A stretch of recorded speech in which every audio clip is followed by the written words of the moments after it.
श्री राम की परशुराम जी से भेंट। सूत जी बोले, श्री रामचंद्र जी के मिथिलापुरी से 3 योजन चले जाने पर नृपश्रेष्ठ दशरथ जी ने अत्यंत घोर अपशकुन देखे।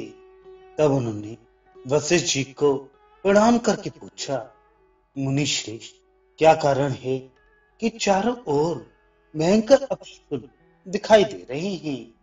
वशिष्ठ जी ने कहा, इन अपशकुनों से किसी आगामी भय की सूचना होती है, किंतु साथ ही ये भी सूचित होता है कि फिर शीघ्र ही अभय प्राप्त होगा। क्योंकि देखो, तुम्हारी दाईं ओर शुभ सूचक मृगगण जा रही हैं। वशिष्ठ जी के ऐसा कहते ही बड़ा प्रचंड वायु चलने लगा। उसने धूल बरसाकर सबके नेत्रों को मूंद दिया। फिर उन्होंने चलते चलते तेज का पुंज अपने सम्मुख उपस्थित हुआ देखा। फिर उन्होंने करोड़ों सूर्यों के समान तेजस्वी, विद्युत पुंज के समान प्रभा संपन्न, महाप्रतापी, तेजो राशि, नील मेघ किसी आभा वाले, उन्नत काय, जटाजूटधारी, हाथ में धनुष और परशु लिए, प्राणियों का नाश करने वाले, साक्षात काल के समान परशुराम जी को आते देखा। उन्होंने देखा कि कार्तवीर का वध करने वाले और गर्वीले क्षत्रियों का मान मर्दन करने वाले परशुराम जी, जो दूसरे यमराज के समान हैं, महाराज दशरथ के सामने खड़े हैं। उस समय महाराज दशरथ उन्हें देखते ही भयभीत हो गए और अर्घादि से उनकी पूजा करना भूलकर रक्षा करो ऐसा कहकर पुकारने लगे और दंडवत प्रणाम करके बोले, मुझे पुत्र के प्राणों का दान दीजिए।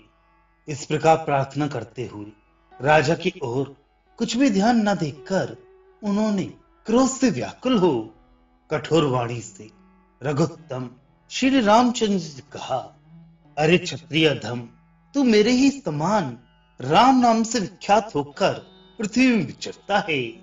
सो यदि तू वास्तव में क्षत्रिय है तो मेरे साथ द्वंद्व युद्ध कर। एक पुराने जीर्ण धनुष को तोड़कर व्यर्थ ही अपनी प्रशंसा कर रहा है।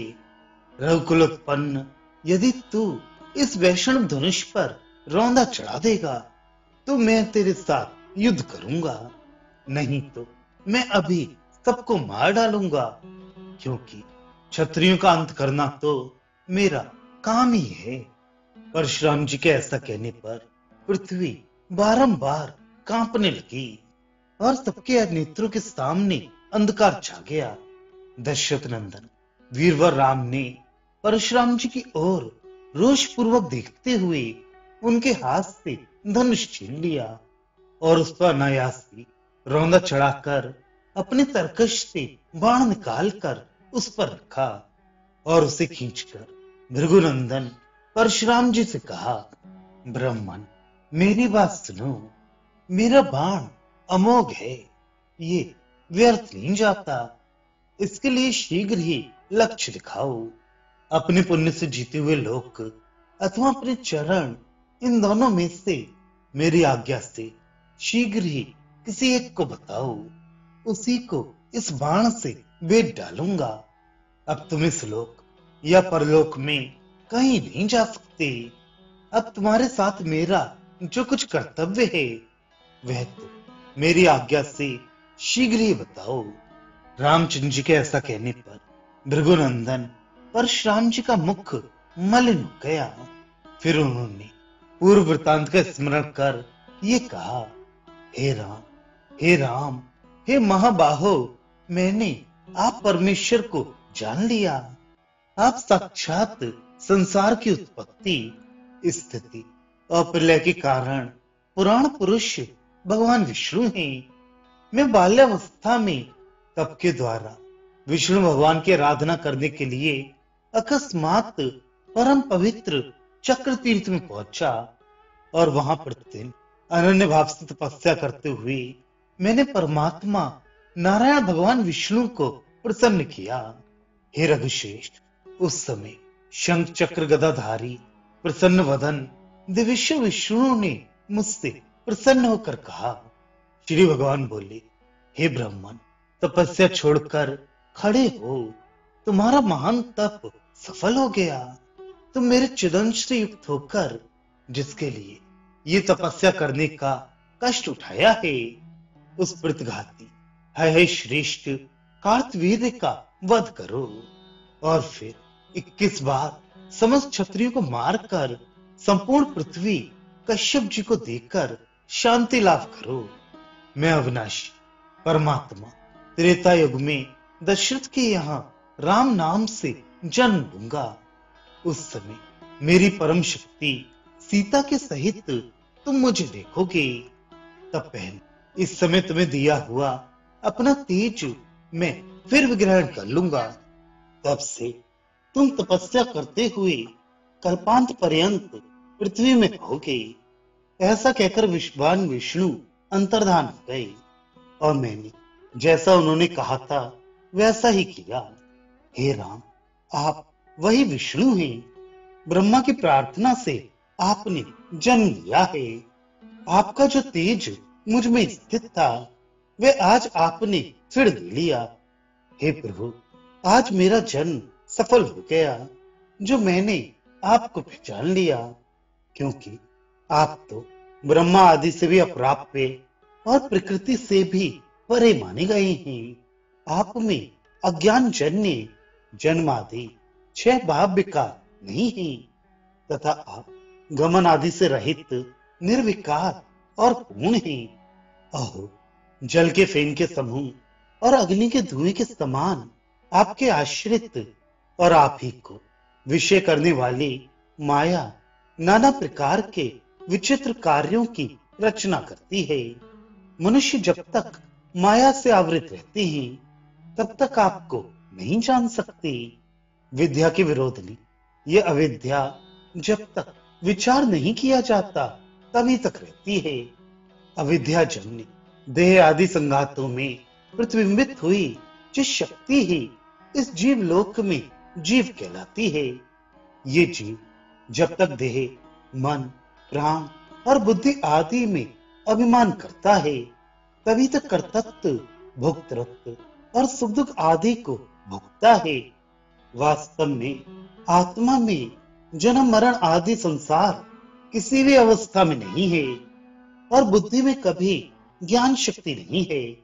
अविवेक से इन दोनों को मिलाकर जीव संसारी हूं ऐसा मानकर कर्म में प्रवृत्त हो जाता है। जल और अग्नि का मेल होने से जैसे जल में उष्णता और अग्नि में शांतता उत्पन्न हो जाती है, उसी प्रकार जब बुद्धि का चेतन आत्मा से संयोग होने से उसमें चेतनता और चेतन आत्मा का जड़ बुद्धि से संयोग होने से उसमें कर्तृत्व, भोक्तृत्व आदि जड़ता प्रकट हो जाती है। हे राम, जब तक मनुष्य आपके चरण कमलों के भक्तों का संग सुख निरंतर अनुभव नहीं करता तब तक संसार के दुख समूह से पार नहीं होता। जब वह भक्त जनों के संग से प्राप्त हुई भक्ति द्वारा आपकी उपासना करता है तब आपकी माया शनि शनि चली रहती है और वह क्षीण होने लगती है। फिर उस साधक को आपके ज्ञान से संपन्न सदगुरु की प्राप्ति होती है और उन सदगुरुदेव से महावाक्य का बोध पाकर वह आपकी कृपा से मुक्त हो जाता है। अतः आपकी भक्ति से शून्य पुरुषों को 100 करोड़ कल्पों में मुक्ति अथवा ब्रह्म ज्ञान प्राप्त होने की संभावना नहीं है और इसलिए उन्हें वास्तविक सुख मिलने की भी संभावना नहीं है। अतः मैं यही चाहता हूं कि जन्म जन्मांतर में आपके चरण युगल में मेरी भक्ति हो और मुझे आपके भक्तों का संग मिले, क्योंकि इन्हीं दोनों साधनों से अविद्या का नाश होता है। संसार में आपकी भक्ति में तत्पर और भगवत धर्म रूप अमृत की वर्षा करने वाले भक्तजन संपूर्ण लोक को पवित्र कर देते हैं। फिर वे अपने कुल में उत्पन्न हुए पुरुषों को पवित्र कर देते हैं। इसमें तो कहना ही क्या है। हे देव, मैंने पुण्य लोक प्राप्ति के लिए जो कुछ पुण्य कर्म किए हैं वे सब आपके इस बाण के लक्ष्य हों। हे राम, आपको नमस्कार है। करुणा में भगवान श्री रामचंद्र ने प्रसन्न होकर कहा, हे ब्राह्मण, मैं प्रसन्न हूं। तुम्हारे हृदय में जो जो कामनाएं हैं उन सभी को मैं पूर्ण करूंगा, इसमें संदेह ना करना। परशुराम जी ने प्रसन्नचित्त होकर राम से कहा, हे मधुसूदन राम, यदि आपकी मेरे ऊपर कृपा है तो मुझे सदा आपके भक्तों का संग रहे और आपके चरण कमलों में मेरी सुदृढ़ भक्ति हो। तथा कोई भक्तिहीन पुरुष भी यदि इस स्तोत्र का पाठ करे तो उसे सर्वदा आपकी भक्ति मिले और ज्ञान प्राप्त हो तथा अंत में आपकी स्मृति रहे। तदनंतर रघुनाथ जी के ऐसा ही हो, इस प्रकार कहने पर परशुराम जी ने उनकी परिक्रमा कर उन्हें प्रणाम किया और उनसे पूजित हो उनकी आज्ञा से महेंद्र पर्वत पर चले गए। राजा दशरथ ने राम को मानो मृत्यु से लौटे हुए समझ अत्यंत हर्ष से बारंबार आलिंगन किया और नेत्रों से आनंद अश्रुओं की वर्षा करने लगे। तदनंतर वे सब प्रसन्न चित्त से अपनी अयोध्यापुरी में आए। वहां पहुंचकर राम, लक्ष्मण, भरत और शत्रुघ्न अपनी अपनी पत्नियों के साथ देवताओं के समान अपने अपने महलों में रमण करने लगे। सीता के सहित श्री रामचंद्र जी अपने पिता माताओं का आनंद बढ़ाते हुए इस प्रकार रमण करने लगे जैसे वैकुंठ लोक में भगवान विष्णु लक्ष्मी के साथ विहार करते हैं। इसी समय कैकेयी के भाई भरत जी के मामा युधाजित भरत को प्रीत पूर्वक अपने यहाँ ले जाने के लिए आए। शत्रुदमन महाराज दशरथ ने भी युधाजित का सत्कार कर उनके स्नेहवश भरत और शत्रुघ्न को उनके साथ भेज दिया।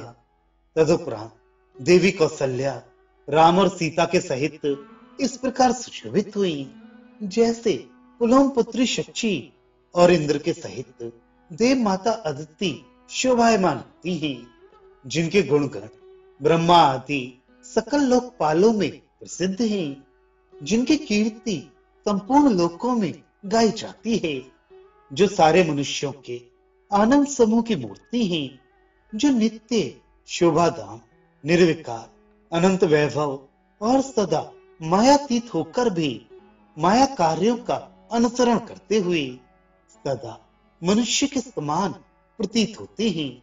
वे अखिलेश्वर भगवान राम सीता जी के साथ साकेत अयोध्या धाम में विराजने लगे।